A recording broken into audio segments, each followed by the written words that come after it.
Hey guys, this is Lisa, and today I wanted to talk about sexually transmitted diseases or STDs. Now I know this is a topic that many people might think sounds scary or that you might not even feel comfortable talking about. But the fact is that STDs are extremely common, and it's very likely that both you and me are going to encounter one at some point in our lives. That is how common they are. Most people are going to get an STD in their lifetime. So we need to talk about it. Now, when people think of STDs, most people immediately think of HIV or AIDS. But the fact is that that is just one type of sexually transmitted disease. There are dozens of STDs out there, and they vary in terms of their severity and symptoms and treatment, and many of them are much more common than we imagine. Some of the most common STDs include HPV, herpes, chlamydia, and gonorrhea. And HPV is so common, in fact, that almost every sexually active person will encounter an HPV infection during the course of their lifetime. And yet most of us don't even know what HPV stands for. It's the human papilloma virus. But I'm just illustrating how important it is that we have these conversations. I certainly think so, and I hope that you do too.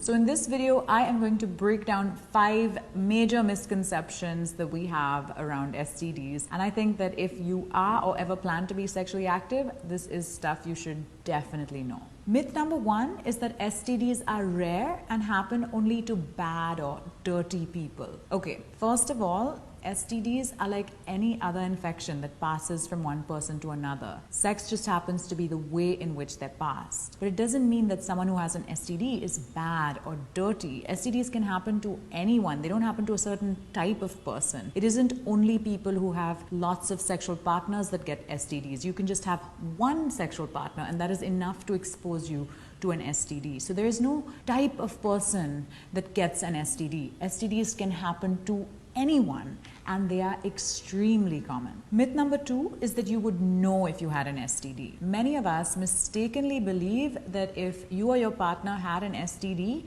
surely there would be signs. There's this massive misconception that you would be able to tell if someone has an STD. But the fact is that many STDs have no easily visible symptoms, and some even have no symptoms at all. For example, you could have an STD like HPV for years without even knowing you have it. You could have no visible symptoms, and yet it could be impacting your long-term health. After all, HPV is closely linked to cancer, and you could also be spreading it to your partners. That is why it is so important to get tested regularly and to be transparent about your results with your partners. Myth number 3 is that all forms of birth control prevent STDs. That is not true. Abstinence is really the only form of birth control that's going to prevent STDs. Condoms come a close second in terms of practicing safe sex, but none of the other birth control methods prevent STDs. The pill, the hormonal IUD, copper T, those are only preventing pregnancy. They're not preventing STDs. So if you're having unprotected sex with a partner and neither of you have been tested, you have got to use a condom every single time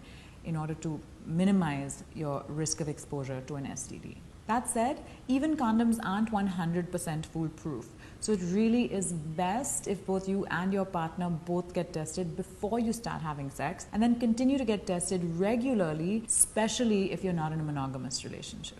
All right, myth number 4 is that you can't get an STD from oral sex. This is again false. You can get an STD from oral sex. In fact, several STDs can be contracted from oral sex, including chlamydia, gonorrhea, herpes, of course, HPV, hepatitis B, syphilis, and several of these can even impact the throat. So if you and your partner haven't been tested, even during oral sex, it is best to use a condom or a dental dam. Okay, moving on to myth number 5. While some people believe that you can't get an STD from oral sex, there are others who believe that even simply touching an infected person or shaking their hand can give you an STD. This is especially the case in the way that people view a disease like HIV or AIDS, for example. And this is also false. STDs are not spread by handshakes or hugs or touching objects like toilet seats or telephones or towels or dishes, even if they've been used by an infected person. That is not how you get an STD.